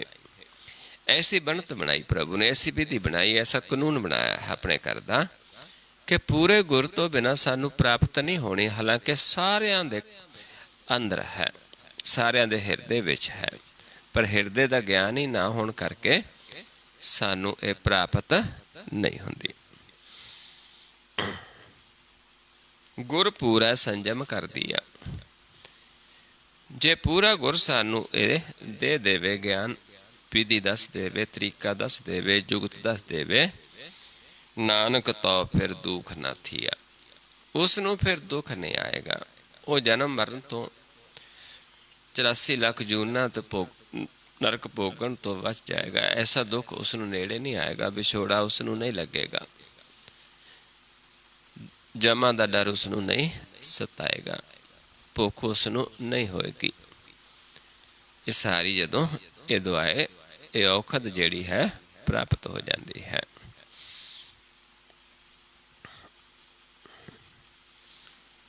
आओ अगला अखर है वावा। जइया रारा लल्ला वावा। आओ श्लोक दे विच समझदे हां। पहला वासुदेव सर्वत्र मैं, ऊन न कत हूँ ठाए। वासुदेव, वासुदेव किसनू कहते ने? परमेश्वर नू, हरि नू, आत्मा नू भी कह देता है।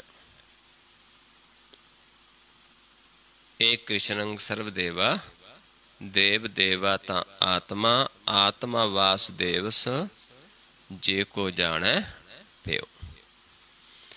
इस करके वो सारिਆਂ ਦੇ ਵਿੱਚ है। कोई भी जगह ऐसी नहीं जिथे वो मौजूद नहीं है। किते भी ऊन नहीं उस तो। अंतर बाहर संग है, अंदर भी बाहर भी, हर समय संग है। नानक आए दुराए,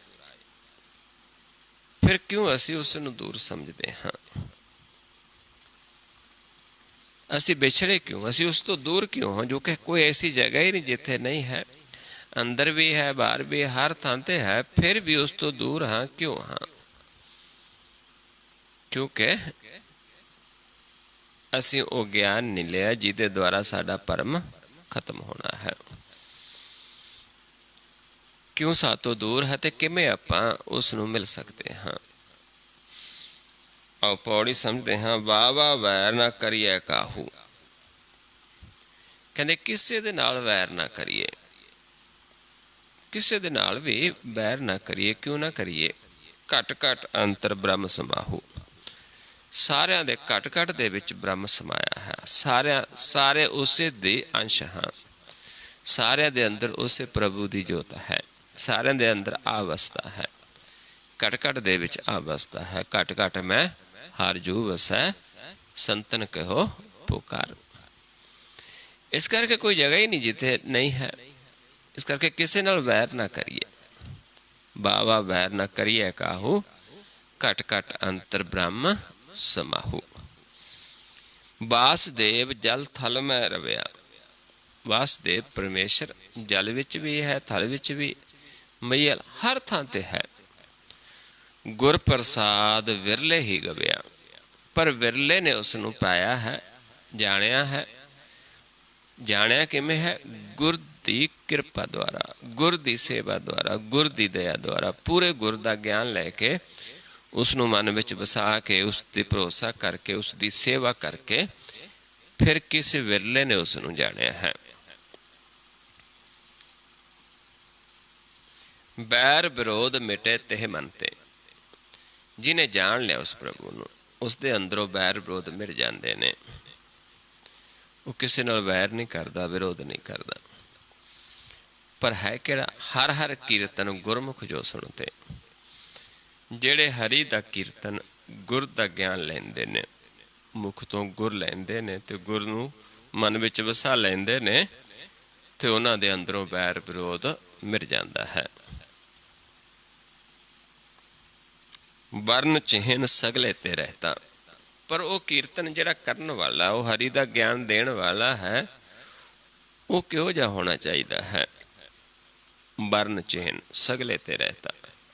ਉਸ ਦਾ ਕੋਈ ਵਰਨ ਚਿਹਨ ਨਹੀਂ ਹੋਏਗਾ, ਕਿਉਂਕਿ ਉਸ ਦਾ ਮਨ ਪ੍ਰਕਾਸ਼ ਹੋ ਗਿਆ ਹੋਗਾ, ਤ੍ਰੈ ਗੁਣਾ ਤੋਂ ਨਿਰਲੇਪ ਹੋ ਗਿਆ ਹੋਏਗਾ। ਉਸ ਦਾ ਮਨ ਹੰਕਾਰ ਖਤਮ ਹੋਣ ਕਰਕੇ ਪ੍ਰਕਾਸ਼ ਹੋ ਗਿਆ ਹੋਏਗਾ। ਉੱਥੇ ਮਨ ਆਪਣਾ ਮੁੱਖ ਪ੍ਰਕਾਸ਼ ਹੋ ਜਾਂਦਾ ਹੈ। ਇਸ ਤੋਂ ਉੱਤੇ ਸਾਰਾ, ਧੜ ਤੋਂ ਉੱਤੇ ਸਾਰਾ ਇਹ ਪ੍ਰਕਾਸ਼ ਹੋ ਜਾਂਦਾ ਹੈ। ਇੱਥੇ ਆਪਾਂ ਨੂੰ ਪ੍ਰਕਾਸ਼ ਹੀ ਦਿਸੇਗਾ, ਆਪਣੇ ਆਪ ਦਾ ਆਪਣਾ ਪ੍ਰਕਾਸ਼ ਰੂਪ ਹੀ ਦਿਸਦਾ ਹੈ। ਇੱਥੇ ਆਪਣੀ ਧੜ ਹੀ ਰਹਿ ਜਾਂਦੀ, ਸਿਰ ਖਤਮ ਹੋ ਜਾਂਦਾ ਹੈ।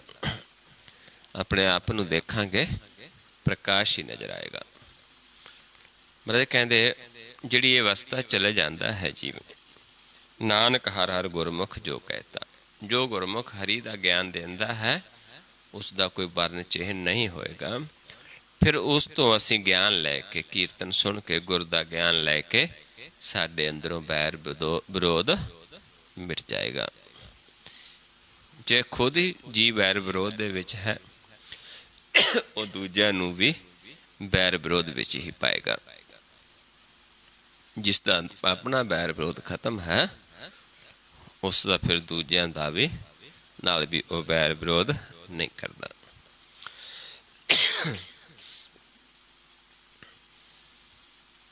ਆਓ ਅਗਲਾ ਅੱਖਰ ਹੈ ਰਾੜਾ। ਸ਼ਲੋਕ। ਹਉ ਹਉ ਕਰਤ ਬਿਹਾਨੀਆਂ, ਸਾਕਤ ਮੁਗਧ ਅਜਾਨ। ਕਹਿੰਦੇ ਜਿਹੜੇ ਸਾਕਤ ਨੇ, ਮੂਰਖ ਨੇ, ਜਿਨ੍ਹਾਂ ਗਿਆਨ ਨਹੀਂ ਲਿਆ, ਗੁਰ ਦਾ ਗਿਆਨ ਨਹੀਂ ਲਿਆ ਜਿਨ੍ਹਾਂ ਨੇ, ਉਹ ਆਪਣੀ ਜੀਵਨ ਨੂੰ ਕਿਵੇਂ ਬਿਤਾਉਂਦੇ ਨੇ? ਹਉਮੈ ਦੇ ਵਿੱਚ। ਆਪਣੇ ਆਪ ਨੂੰ ਹੀ ਸਾਰਾ ਕੁਝ ਸਮਝਦਾ ਹੈ ਜੀਵ। ਇਹ ਸਮਝਦਾ ਮੈਂ ਇਹ ਕਰਤਾ, ਮੈਂ ਇਹ ਕਰਤਾ, ਬਸ ਮੈਂ ਹੀ ਮੈਂ ਕਰਦਾ, ਹਉ ਹੀ ਹਉ ਕਰਦਾ ਹੈ, ਤੇ ਹੀ ਕਰਦਾ ਆਪਣੀ ਜੀਵਨ ਨੂੰ ਬਿਤਾ ਲੈਂਦਾ ਹੈ। ਰੜਕ ਮੂਏ ਜੂ ਤ੍ਰਿਖਾਵੰਤ। ਤੇ ਜਿਵੇਂ ਇੱਕ ਪਿਆਸਾ ਮਰ ਜਾਂਦਾ ਹੈ, ਤੜਫਦਾ, ਇੱਦਾਂ ਹੀ ਜਿਹੜੇ ਸਾਕਤ ਨੇ ਉਸ ਅੰਮ੍ਰਿਤ ਤੋਂ ਬਿਨਾਂ ਹੀ ਆਪਣਾ ਜੀਵਨ ਗਵਾ ਲੈਂਦੇ ਨੇ। ਰੜਕ ਮੂਏ ਜੂ ਤ੍ਰਿਖਾਵੰਤ ਨਾਨਕ ਕਿਰਤ ਕਮਾਨ। ਕਹਿੰਦੇ ਕਿਰਤ ਕਮਾਉਂਦੇ ਇੱਥੇ ਹਉਮੈ ਦੇ ਵਿੱਚ ਹੀ ਮਰ ਜਾਂਦੇ ਨੇ, ਪਿਆਸੇ ਹੀ ਮਰ ਜਾਂਦੇ ਨੇ, ਕਿਉਂਕਿ ਉਹ ਗਿਆਨ ਨਹੀਂ ਲੈਂਦੇ ਜਿੱਥੋਂ ਸਾਨੂੰ ਅੰਮ੍ਰਿਤ ਪ੍ਰਾਪਤ ਹੋਣਾ ਸੀ, ਜਿੱਥੇ ਮਨ ਨੇ ਅੰਮ੍ਰਿਤ ਪੀਣਾ ਸੀ ਤੇ ਸਦਾ ਜੀਵਨਾ ਸੀ। ਅੰਮ੍ਰਿਤ ਪੀਵੋ ਸਦਾ ਚਿਰ ਜੀਵੋ। ਇਸ ਕਰਕੇ ਉਹਨਾਂ ਅੰਮ੍ਰਿਤ ਨਹੀਂ ਪਾਇਆ, ਇਸ ਕਰਕੇ ਉਹ ਆਪਣਾ ਜੀਵਨ ਗਵਾ ਜਾਂਦੇ ਨੇ ਹਉਮੈ ਦੇ ਵਿੱਚ ਹੀ। ਹਉ ਵਿੱਚ ਜੰਮਿਆ ਹਉ ਵਿੱਚ ਮੁਆ, ਹਉ ਵਿੱਚ ਦਿੱਤਾ ਹਉ ਵਿੱਚ ਲਿਆ, ਹਉ ਵਿੱਚ ਖਟਿਆ ਹਉ ਵਿੱਚ ਗਿਆ, ਹਉ ਵਿੱਚ ਸੁਚਿਆਰ ਕੁੜਿਆਰ, ਹਉ ਵਿੱਚ ਪਾਪ ਪੁੰਨ ਵਿਚਾਰ, ਹਉ ਵਿੱਚ ਨਰਕ ਸੁਰਗ ਅਵਤਾਰ। ਸਾਰਾ ਕੁਛ ਹਉਮੈ ਦੇ ਵਿੱਚ ਹੈ, ਇੱਥੇ ਜੀਵਨ ਬਤੀਤ ਕਰ ਜਾਂਦੇ ਨੇ। ਆਓ ਪੌੜੀ ਦੇ ਵਿੱਚ ਸਮਝਦੇ ਹਾਂ। ਰਾੜਾ ਰਾੜ ਮਿਟੈ ਸੰਗ ਸਾਧੂ।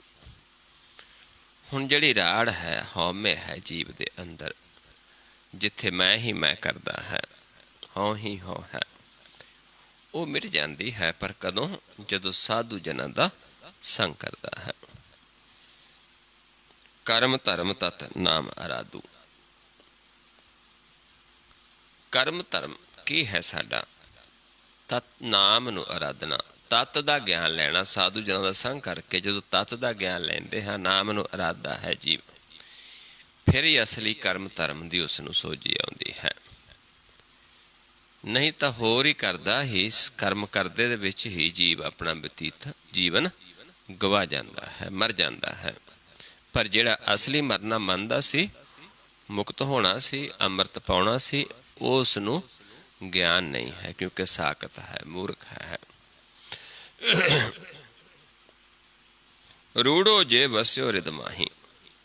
ਜਿਹਦੇ ਹਿਰਦੇ ਦੇ ਵਿੱਚ ਪ੍ਰਭੂ ਵਸ ਗਿਆ ਉਹ ਰੂੜੋ ਹੈ। ਰੂੜੋ ਕਹਿੰਦੇ ਸੋਹਣੇ ਨੂੰ। ਉਆ ਕੀ ਰਾੜ ਮਿਟਤ ਬਿਨ ਸਾਈ।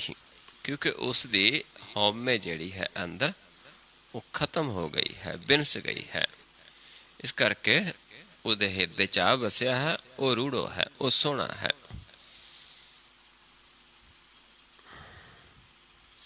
ਰਾੜ ਕਰਤ ਸਾਕਤ ਗਵਾਰਾ। ਹਉਮੈ ਕੌਣ ਕਰਦਾ ਹੈ? ਸਾਕਤ, ਮੂਰਖ, ਜਿਸ ਨੇ ਗੁਰ ਦਾ ਗਿਆਨ ਨਹੀਂ ਲਿਆ। ਜੇ ਹੀ ਹੈ ਅਹੰ ਬੁੱਧ ਵਿਕਾਰਾ। ਜਿਹਦੇ ਹਿਰਦੇ ਚ ਹਉਮੈ ਹੰਕਾਰ ਹੈ, ਵਿਕਾਰਾਂ ਦੀ, ਸੰਸਾਰਿਕ ਤ੍ਰੈ ਗੁਣਾਂ ਦੀ, ਤ੍ਰੈ ਗੁਣਾਂ ਦੇ ਵਿੱਚ ਅਲਝਿਆ ਹੈ। ਮੈਂ ਇਹ ਕਰ ਦਿੱਤਾ, ਮੈਂ ਉਹ ਕਰ ਦਿੱਤਾ, ਤੇ ਇਹ ਗਿਆਨ ਨਹੀਂ ਹੈ ਪ੍ਰਭੂ ਦਾ। ਇਸ ਕਰਕੇ ਉਹ ਹਉਮੈ ਦੇ ਵਿੱਚ ਰੜਕ ਕੇ ਮਰ ਜਾਂਦੇ ਨੇ, ਤੜਫਦੇ ਮਰ ਜਾਂਦੇ ਨੇ। ਜਿਸ ਕਾਰਜ ਨੂੰ ਆਏ ਸੀ, ਜਿਸ ਅੰਮ੍ਰਿਤ ਨੂੰ ਪਾਉਣਾ ਸੀ, ਉਹ ਅੰਮ੍ਰਿਤ ਪ੍ਰਾਪਤ ਨਹੀਂ ਕਰਦੇ। ਰਾੜਾ ਗੁਰਮੁਖ ਰਾੜ ਮਿਟਾਈ। ਤੇ ਜਿਹੜੇ ਗੁਰਮੁਖ ਨੇ ਉਹ ਰਾੜ ਮਿਟਾ ਲੈਂਦੇ ਨੇ, ਉਹ ਆਪਣੇ ਮਤ ਨੂੰ ਉਲਟੀ ਕਰ ਲੈਂਦੇ ਨੇ, ਤੇ ਉਹ ਇਸ ਦੂਜਿਆਂ ਨੂੰ ਦੱਸਦੇ ਨੇ ਕਿ ਆਪਾਂ ਆਪਣੇ ਮਨ ਨੂੰ ਪ੍ਰਕਾਸ਼ ਕਿਵੇਂ ਕਰਨਾ ਹੈ, ਅਸਥੂਲ ਤੋਂ ਪ੍ਰਕਾਸ਼ ਕਿਵੇਂ ਕਰਨਾ ਹੈ।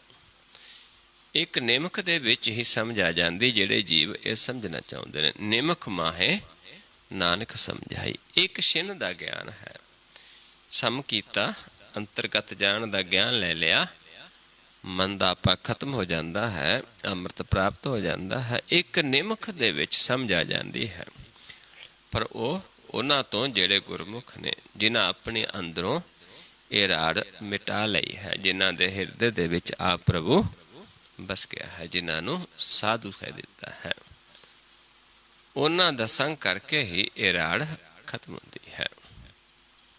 ਰਾੜਾ ਰਾੜ ਮਿਟੈ ਸੰਗ ਸਾਧੂ। ਸੋ ਆਓ ਹੁਣ ਆਪਾਂ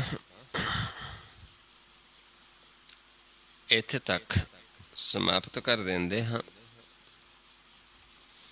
ਇੱਕ ਸ਼ਬਦ ਆਪਾਂ ਹੋਰ ਸਮਝ ਲੈਂਦੇ ਹਾਂ। ਹੁਣ ਇਹ 35 ਅੱਖਰ ਜਿਹੜੇ ਨੇ ਇਹ ਇੱਥੇ ਖਤਮ ਹੋ ਜਾਂਦੇ ਨੇ।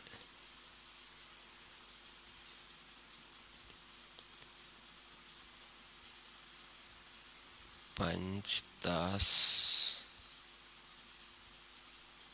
15 20 25 30।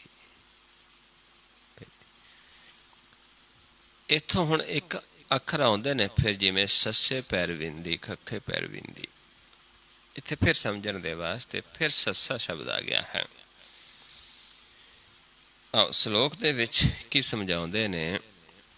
ਸਾਧੂ ਕੀ ਮਨ ਓਟ ਗਹੋ, ਉਕਤ ਸਿਆਣਪ ਤਿਆਗ। ਹੁਣ ਸਮਝਾਉਂਦੇ ਨੇ ਕਿ ਸਾਧੂ ਦੀ ਸ਼ਰਨ ਦੇ ਵਿੱਚ ਜਾਓ, ਪਰ ਜਾਣਾ ਕਿਵੇਂ ਹੈ? ਆਪਣੀ ਮੱਤ ਤਿਆਗ ਕੇ, ਆਪਣੀ ਮੱਤ ਲੈ ਕੇ ਨਹੀਂ ਜਾਣਾ, ਖਾਲੀ ਹੋ ਕੇ ਜਾਣਾ ਹੈ।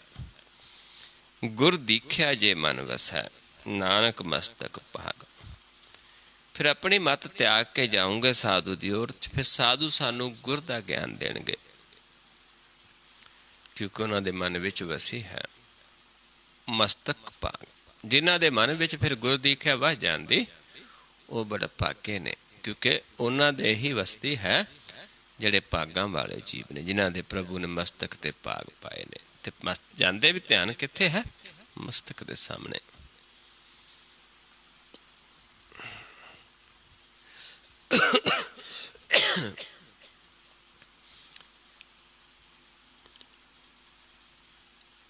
ਆਓ ਇਸ ਨੂੰ ਪੌੜੀ ਸਮਝਦੇ ਹਾਂ।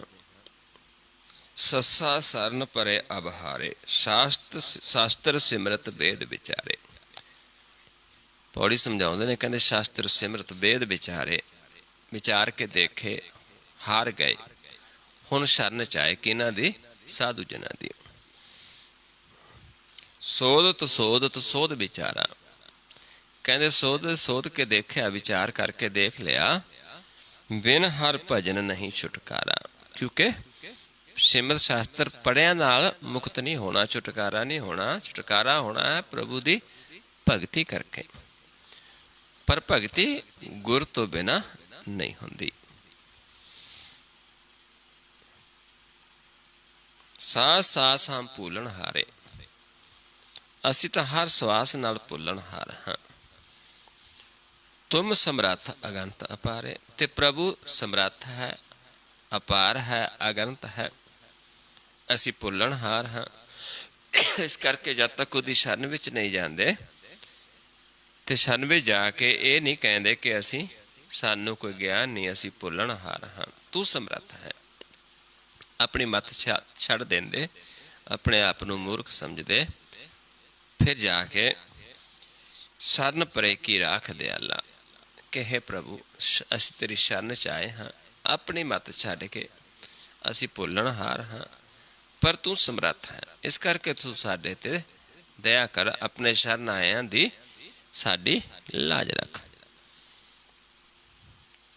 ਨਾਨਕ ਤੁਮਰੇ ਬਾਲ ਗੋਪਾਲਾ, ਅਸੀਂ ਤੇਰੇ ਬੱਚੇ ਹਾਂ, ਤੂੰ ਸਾਡਾ ਪਿਤਾ ਹੈ, ਤੂੰ ਸਾਨੂੰ ਪਾਲਣ ਹਾਰ ਹੈ, ਅਸੀਂ ਤੇਰੇ ਬੱਚੇ, ਤੇਰੀ ਸ਼ਰਨ ਦੇ ਵਿੱਚ ਆਏ, ਅਸੀਂ ਭੁੱਲਣ ਹਾਰ ਹਾਂ। ਤੂੰ ਸਮਰੱਥ ਹੈ ਤੇ ਤੂੰ ਸਾਡੀ ਲਾਜ ਰੱਖ, ਅਸੀਂ ਤੇਰੀ ਸ਼ਰਨ 'ਚ ਆਏ ਹਾਂ ਦੀ ਰੱਖ ਲੈ। ਫਿਰ ਉਹ ਦਇਆ ਕਰਦਾ ਹੈ। ਸਾਧੂ ਜਨ ਸਾਨੂੰ ਉਸ ਪ੍ਰਭੂ ਦੇ ਨਾਲ ਜੋੜਦੇ ਨੇ, ਸਾਡੇ ਮਨ ਦੀ ਜੋਤ ਪ੍ਰਗਟ ਕਰਦੇ ਨੇ, ਤੇ ਫਿਰ ਮਨ ਪ੍ਰਭੂ ਦੀ ਭਗਤੀ ਦੇ ਵਿੱਚ ਜੁੜਦਾ ਹੈ।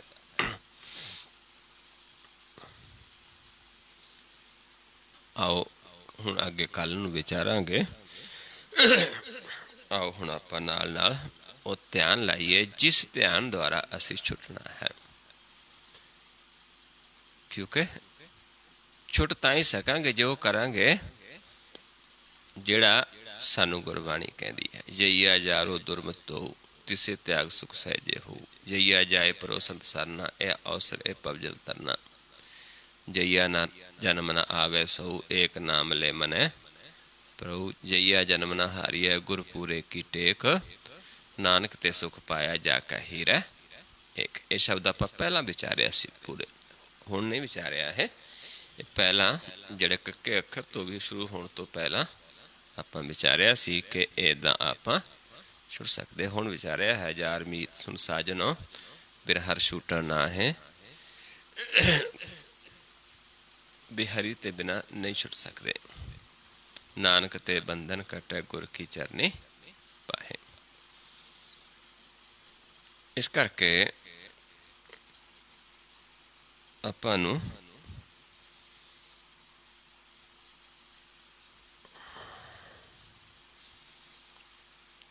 ਸਮਝਾਉਂਦੇ ਨੇ, ਆਓ ਆਪਾਂ ਹੁਣ ਨਾਲ ਨਾਲ ਕਰਨਾ ਹੈ, ਕਮਾਉਣਾ ਹੈ। ਕਿਵੇਂ ਕਰਨਾ ਹੈ? ਸ਼ਰਨ 'ਚ ਜਾਣਾ ਕਿਵੇਂ ਹੈ? ਪ੍ਰਭੂ ਦੀ 'ਚ ਕਿਹੜਾ ਰਸਤਾ ਹੈ, ਕਿਹੜਾ ਮਾਰਗ ਹੈ? ਇਸ ਰਸਤੇ ਨੂੰ, ਇਹ ਪੰਥ ਹੈ ਉਸ ਪ੍ਰਭੂ ਦੀ ਸ਼ਰਨ ਵਿੱਚ ਜਾਣਾ। ਇਹ ਪੰਥ ਹੈ ਜਿੱਥੇ ਆਪਾਂ ਜੀਵਤ ਮਿਰਤਕ ਹੁੰਦੇ ਹਾਂ, ਜਿੱਥੇ ਸਾਡਾ ਮਨ ਦੀ ਜੋਤ ਪ੍ਰਗਟ ਹੁੰਦੀ ਹੈ, ਸਾਡਾ ਮਨ ਖਾਲਸ ਰੂਪ ਪ੍ਰਗਟ ਹੋ ਜਾਂਦਾ ਹੈ। ਕਹੇ ਕਬੀਰ ਜਨ ਪਏ ਖਾਲਸੇ, ਪ੍ਰੇਮ ਭਗਤ ਜਿਨ ਜਾਨੀ। ਜਿਨ੍ਹਾਂ ਨੇ ਪ੍ਰਭੂ ਦੀ ਭਗਤੀ, ਪ੍ਰੇਮ ਭਗਤੀ ਨੂੰ ਜਾਣ ਲਿਆ, ਉਹ ਖਾਲਸੇ ਹੋ ਜਾਂਦੇ ਨੇ। ਕਿਵੇਂ ਜਾਣਾ ਹੈ ਪ੍ਰਭੂ ਦੀ ਸ਼ਰਨ ਦੇ ਵਿੱਚ? ਇੱਕ ਦ੍ਰਿਸ਼ਟ ਹੋ ਕੇ। ਮਨ ਨੇਤਰਾਂ ਦੇ ਵਿੱਚ ਹੈ, ਮਨ ਇੱਦਾਂ ਚੱਲਦਾ ਹੈ, ਪਰ ਆਪਾਂ ਜਾਣਾ ਇਸ ਰਸਤੇ ਨੂੰ ਹੈ। ਦੋਨਾਂ ਨੇਤਰਾਂ ਨੂੰ ਇਸ ਪੁਆਇੰਟ 'ਤੇ ਫੋਕਸ ਕਰਨਾ, ਆਪਣੀ ਦ੍ਰਿਸ਼ਟੀ ਨੂੰ ਦੋਨਾਂ ਨੂੰ ਇਸ ਪੁਆਇੰਟ 'ਤੇ ਸਮ ਕਰਨਾ ਹੈ। ਨੇਤਰਾਂ ਨੂੰ ਸਮ ਕਰਕੇ ਦੇਖਣਾ ਹੈ ਆਪਣੇ ਆਪ ਨੂੰ, ਆਪਣੇ ਆਪ ਦੀ ਵਿਚਾਰ ਕਰਨੀ। ਕਿਸੇ ਨਾਲ ਰੋਸ ਨਹੀਂ ਕਰਨਾ। ਰਾਰਾ ਰੋਸ ਨਾ ਕਾਹੂ ਸੰਕਰੋ, ਆਪਣਾ ਆਪ ਵਿਚਾਰ ਹੋਏ ਨੇ ਮਾਣਾ ਜਗ ਰਹੋ ਨਾਨਕ ਨਦਰੀ ਪਾ। ਇਸ ਪੁਆਇੰਟ 'ਤੇ ਆਪਣੇ ਆਪ ਨੂੰ ਕੀ ਦੇਖਣਾ ਹੈ ਕਿ ਅਸੀਂ ਇੱਕ ਦ੍ਰਿਸ਼ਟ ਹਾਂ ਕਿ ਦੋ ਦ੍ਰਿਸ਼ਟ। ਜਦੋਂ ਇੱਥੇ ਧਿਆਨ ਲਾਵਾਂਗੇ, ਫੋਕਸ ਕਰਾਂਗੇ ਦ੍ਰਿਸ਼ਟੀ ਨੂੰ, ਇੱਥੇ ਲਾ ਕੇ ਆਪਾਂ ਇਹ ਦੇਖਣਾ ਕਿ ਸਾਨੂੰ ਨੱਕ ਦਿਸਦਾ ਜਾਂ ਨਹੀਂ ਦਿਸਦਾ। ਜੇ ਦਿਸਦਾ ਹੈ ਫਿਰ ਸਾਡਾ ਮਨ ਦੋ ਦ੍ਰਿਸ਼ਟੀ ਦੇ ਵਿੱਚ ਹੈ। ਜੇ ਨਹੀਂ ਦਿਸਦਾ, ਇੱਕ ਦ੍ਰਿਸ਼ਟ ਹਾਂ। ਫਿਰ ਜੇ ਦਿਸਦਾ ਹੈ, ਕਿਸ ਪਾਸਿਓਂ ਦਿਸਦਾ ਹੈ? ਸੱਜੇ ਦਿਸਦਾ ਹੈ, ਖੱਬੇ ਦਿਸਦਾ ਜਾਂ ਵਿਚਾਲੇ ਦਿਸਦਾ? ਕਿਉਂਕਿ ਸੱਜੇ ਤਮੋ ਗੁਣ ਹੈ, ਖੱਬੇ ਰਜੋ ਗੁਣ, ਵਿਚਾਲੇ ਸਤੋ ਗੁਣ। ਤੇ ਜਿੱਥੇ ਇੱਕ ਦ੍ਰਿਸ਼ਟ ਹੋ ਜਾਂਦੇ ਉੱਥੇ ਦੇਵ ਲੋਕ ਹੈ। ਤੇ ਫਿਰ ਗੁਰ ਦੇ ਗਿਆਨ ਦੁਆਰਾ ਜਦੋਂ ਉੱਤੇ ਆਉਂਦੇ ਹਾਂ ਤੇ ਉੱਥੇ ਮਨ ਸਾਡਾ ਸੰਤ ਸਾਧੂ ਗੁਰਮੁਖ ਇਹਨਾਂ ਪਦਵੀਆਂ 'ਤੇ ਪਦਵੀ ਪ੍ਰਾਪਤ ਹੁੰਦੀ ਹੈ ਸਾਡੇ ਮਨ ਨੂੰ। ਸੋ ਆਓ ਇੱਥੋਂ ਫਿਰ ਮੈਂ ਆਪ ਜੀ ਨੂੰ ਆਵਾਜ਼ ਦੇਵਾਂਗਾ। ਪਹਿਲਾਂ ਇਸ ਪੁਆਇੰਟ 'ਤੇ ਆਪਣੇ ਆਪ ਨੂੰ ਪਰਖੋ, ਫਿਰ ਮੈਂ ਆਵਾਜ਼ ਦੇਵਾਂਗਾ ਕਿ ਧਿਆਨ ਸਾਹਮਣੇ ਲੈ ਕੇ ਆਓ। ਫਿਰ ਇੱਥੋਂ ਆਪਾਂ ਸਾਹਮਣੇ ਦੇਖਣਾ ਹੈ। ਫਿਰ ਮੈਂ ਆਵਾਜ਼ ਦੇਵਾਂਗਾ ਕਿ ਧਿਆਨ ਮਸਤਕ ਦੇ ਸਾਹਮਣੇ ਲੈ ਜਾਓ। ਫਿਰ ਪਲਕਾਂ ਉੱਤੇ ਚੁੱਕ ਦੇਣੀ। ਫਿਰ ਜਦੋਂ ਕਵਾਂਗਾ ਸਾਹਮਣੇ, ਫਿਰ ਸਾਹਮਣੇ ਲੈ ਆਉਣਾ ਹੈ। ਫਿਰ ਜਦੋਂ ਕਵਾਂਗਾ ਸਮ ਕਰਕੇ ਦੇਖੋ, ਫਿਰ ਇਸ ਪੁਆਇੰਟ 'ਤੇ ਫੋਕਸ ਕਰਨਾ ਹੈ, ਦ੍ਰਿਸ਼ਟੀ ਨੂੰ ਦੇਖਣਾ, ਆਪਣੇ ਆਪ ਨੂੰ, ਆਪਣੇ ਆਪ ਦੀ ਪਹਿਚਾਣ ਕਰਨੀ ਹੈ। ਜਿਨ੍ਹਾਂ ਨੂੰ ਜੇ ਪਹਿਲਾਂ ਕਿਸੇ ਨਵੇਂ ਜੀਵ ਨੂੰ ਨੱਕ ਦਿਸਦਾ ਹੈ, ਕਿਉਂਕਿ ਜਿਹੜੇ ਤੇ ਆਉਂਦੇ ਨੇ ਰੋਜ਼ ਉਹ ਇੱਕ ਦ੍ਰਿਸ਼ਟ ਨੇ, ਉਹਨਾਂ ਨੂੰ ਆਪਣਾ ਪ੍ਰਕਾਸ਼ ਨਜ਼ਰ ਆਉਂਦਾ ਹੈ। ਉਹਨਾਂ ਨੂੰ ਇਹ ਨੱਕ ਸ਼ੀਸ਼ੇ ਦੀ ਤਰ੍ਹਾਂ ਚਮਕਣ ਲੱਗ ਜਾਂਦਾ ਹੈ, ਸ਼ੀਸ਼ੇ ਦਾ ਬਣ ਜਾਂਦਾ ਹੈ, ਹੀਰੇ ਜੈਸਾ ਬਣ ਜਾਂਦਾ ਹੈ। ਅਤੇ ਜਿਹੜੇ ਨਵੇਂ ਨੇ ਬਹੁਤ ਸਾਰੇ ਇੱਕ ਦ੍ਰਿਸ਼ਟ ਵੀ ਹੁੰਦੇ ਨੇ, ਪਰ ਜਿਹੜੇ ਦੋ ਦ੍ਰਿਸ਼ਟੀ ਨੇ ਉਹਨਾਂ ਨੂੰ ਨੱਕ ਦਿਸਦਾ ਹੈ। ਉਹਨਾਂ ਫਿਰ ਵਾਪਸ ਆ ਕੇ ਦੇਖਣਾ ਹੁੰਦਾ ਹੈ ਕਿ ਨੱਕ ਦਿਸ ਨੂੰ ਹਟ ਗਿਆ, ਫਿਰ ਉਹ ਇੱਕ ਦ੍ਰਿਸ਼ਟ ਹੋ ਜਾਂਦਾ। ਜਾਂ ਇਸ ਪਾਸੇ ਹਲਕਾ ਹਲਕਾ ਇੱਕ ਪਰਛਾਈ ਟਾਈਪ ਖੱਬੇ ਪਾਸੇ ਸਾਨੂੰ ਨਜ਼ਰ ਆ ਸਕਦਾ ਹੈ। ਸੋ ਆਓ ਪਿਆਰਿਓ, ਪਹਿਲਾਂ ਨੇਤਰ ਸਮ ਕਰੋ, ਦੇਖੋ ਆਪਣੇ ਆਪ ਨੂੰ।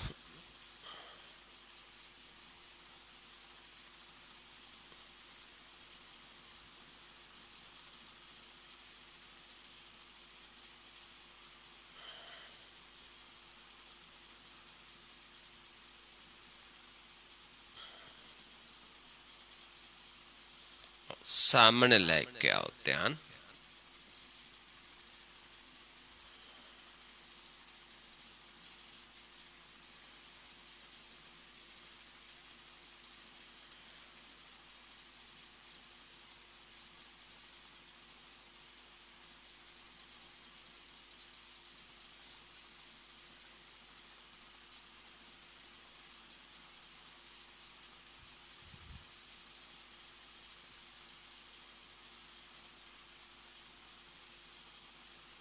ਮਸਤਕ ਦੇ ਸਾਹਮਣੇ ਲੈ ਜਾਓ, ਪਲਕਾਂ ਉੱਤੇ ਚੁੱਕ।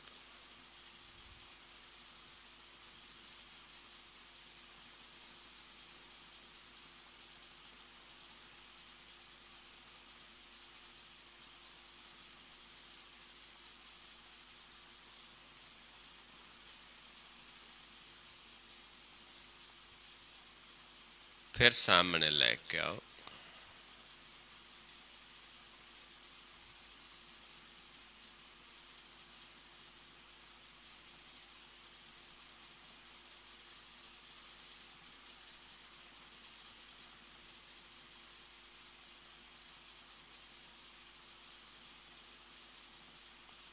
फिर सम करके देखो, दृष्टि फोकस करके फिर अपने आप ਨੂੰ देखो।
नीचे ले जाओ हुण ध्यान,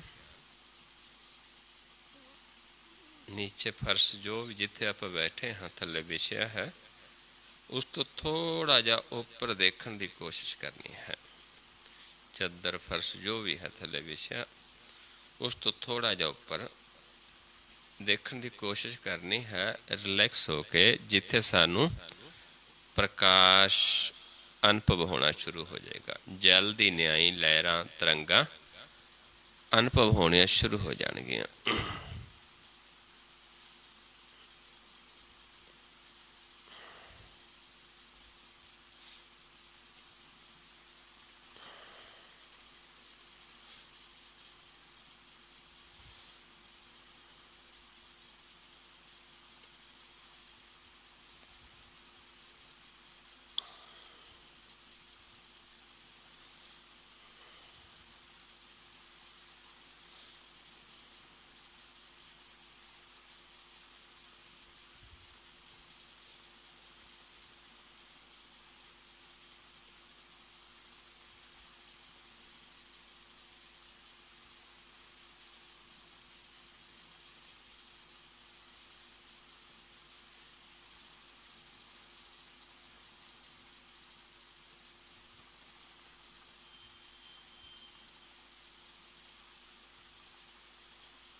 आ सम करके देखे अपने आप ਨੂੰ फिर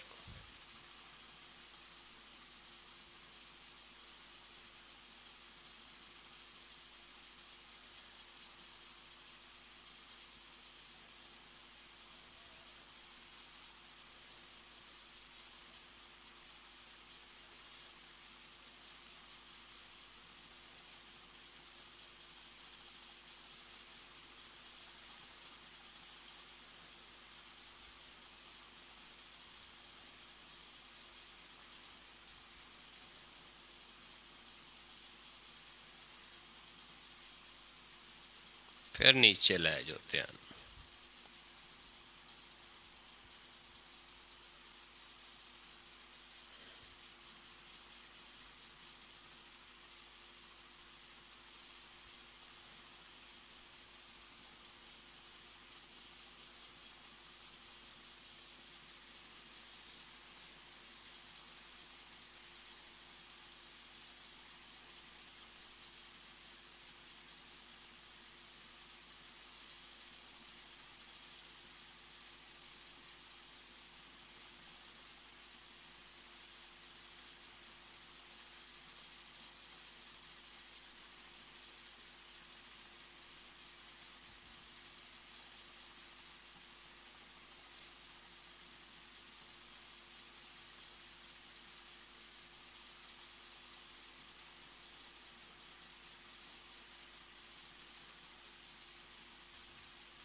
सम करके देखिए अपने आप नूं फिर।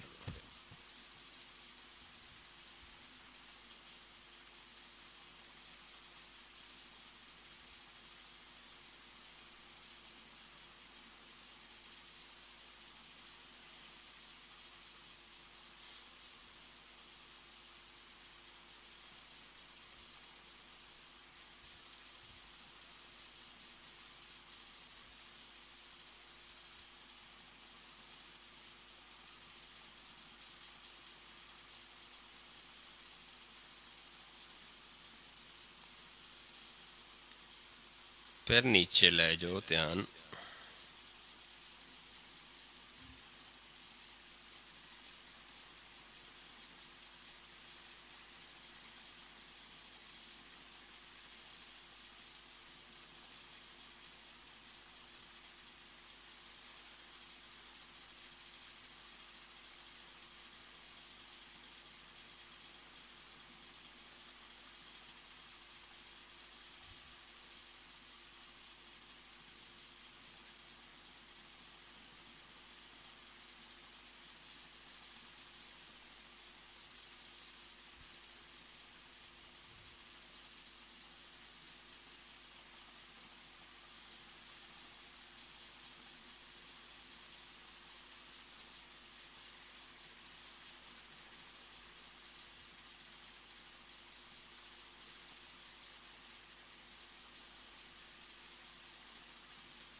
और सम करके देखिए फिर अपने आप ਨੂੰ।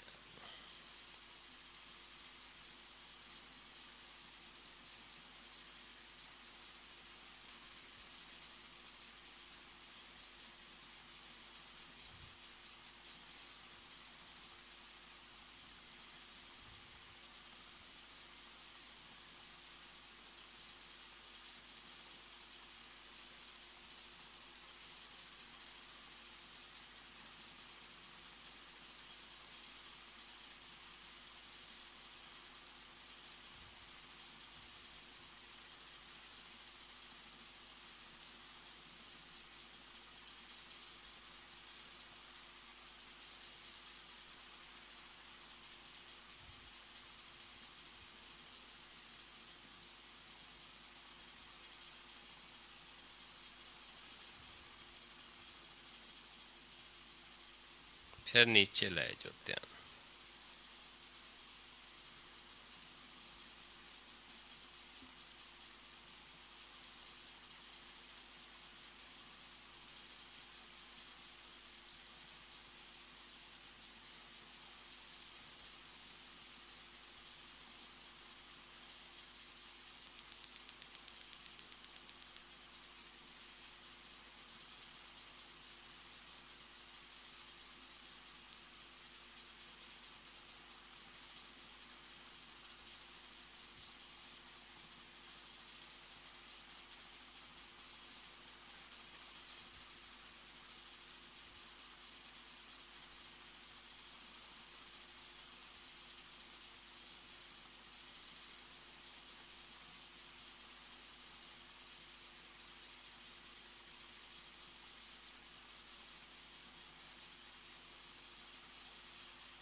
फिर सम करके देखिए अपने आप ਨੂੰ।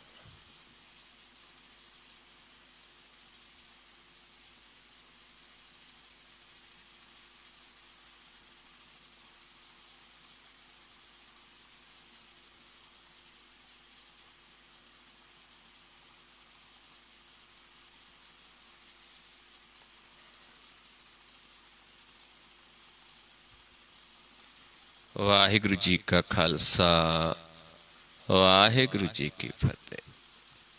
ਇੱਦਾਂ ਇਹ ਅਭਿਆਸ ਹੈ ਮਨ ਨੂੰ ਨੀਵਾਂ ਰੱਖਣਾ, ਨਿਮਾਣਾ ਹੋਣਾ। ਤੇ ਨਦਰਾਂ ਦੁਆਰਾ ਹੀ ਸਿਪਾਰ ਹੋ ਜਾਂਦੇ, ਕਿਉਂਕਿ ਮਾਲਕ ਪ੍ਰਗਟ ਹੋ ਜਾਂਦਾ ਹੈ, ਦਰਸ਼ਨ ਹੋਣੇ ਸ਼ੁਰੂ ਹੋ ਜਾਂਦੇ ਨੇ, ਨਾਮ ਪ੍ਰਗਟ ਹੋ ਜਾਂਦਾ ਹੈ, ਮਨ ਪ੍ਰਕਾਸ਼ ਹੋ ਜਾਂਦਾ ਹੈ। ਤੇ ਮਨ ਉਸੇ ਨੂੰ ਮਨ ਦਾ ਮਰਨਾ ਕਹਿੰਦੇ ਹਾਂ। ਤੇ ਫਿਰ ਮਾਲਕ ਸਾਨੂੰ ਅੰਮ੍ਰਿਤ ਪਿਆਉਂਦਾ ਹੈ। ਇੱਕੋ ਖੰਡੇ ਬਾਟੇ ਦੇ ਵਿੱਚੋਂ, ਇੱਕੋ ਬਾਟੇ ਦੇ ਵਿੱਚੋਂ ਆਪਾਂ ਸਾਰੇ ਅੰਮ੍ਰਿਤ ਛਕ ਸਕਦੇ ਹਾਂ, ਪੀ ਸਕਦੇ ਹਾਂ। ਕਿਉਂਕਿ ਸਾਰਿਆਂ ਦਾ ਪ੍ਰਭੂ ਇੱਕ ਹੈ, ਸਾਰਿਆਂ ਦਾ ਮਾਤਾ ਪਿਤਾ ਇੱਕ ਹੈ। ਆਪ ਸਾਨੂੰ ਅੰਮ੍ਰਿਤ ਪਿਆਉਂਦਾ ਹੈ, ਆਪੇ ਅੰਮ੍ਰਿਤ ਪਿਆਉਂਦਾ ਪਿਆਰਾ। ਤਿਆਰ ਹੈ, ਭਰਪੂਰ ਹੈ ਅੰਮ੍ਰਿਤ। ਪਰ ਮਨਮੁੱਖਾਂ ਨੂੰ ਇਸ ਦਾ ਸਾਧ ਨਹੀਂ ਆਉਂਦਾ। ਘੱਟ ਹੀ ਮੈਂ ਅੰਮ੍ਰਿਤ ਭਰਪੂਰ ਹੈ, ਮਨਮੁੱਖਾਂ ਸਾਧ ਨਾ ਪਾਇਆ। ਪਰ ਮਨਮੁੱਖ ਉਸ ਦਾ ਸਵਾਦ ਪ੍ਰਾਪਤ ਨਹੀਂ ਕਰ ਸਕਦੇ। ਇਸ ਕਰਕੇ ਉਹਨਾਂ ਨੂੰ ਜਮਾਂ ਦੀ ਮਾਰ ਚੱਲਣੀ ਪੈਂਦੀ ਹੈ। ਸਾਕਤ ਹਰ ਸਾਧ ਨਾ ਜਾਣਿਆ, ਤਿਨ ਅੰਤਰ ਹਉਮੈ ਕੰਡਾ ਹੈ। ਜਿਉਂ ਜਿਉਂ ਚਲੈ ਚੁਭੈ ਦੁਖ ਪਾਵੈ, ਜਮਕਾਲ ਸਹੈ ਸਿਰ ਡੰਡਾ ਹੈ। ਸੋ ਗੁਰਮੁਖ ਪਿਆਰਿਓ, ਇੰਨੀ ਕੁ ਵਿਚਾਰ ਕਰਦੇ ਹਾਂ, ਬਹੁਤ ਸਾਰੀਆਂ ਭੁੱਲਾਂ ਹੋ ਜਾਂਦੀਆਂ ਹਨ। ਆਪ ਸੰਗਤ ਸਤਿਗੁਰੂ ਜੀ ਬਖਸ਼ਣਯੋਗ ਹੋ, ਬਖਸ਼ ਲੈਣਾ ਜੀ। ਵਾਹਿਗੁਰੂ ਜੀ ਕਾ ਖਾਲਸਾ ਵਾਹਿਗੁਰੂ ਜੀ ਕੀ ਫਤਿਹ।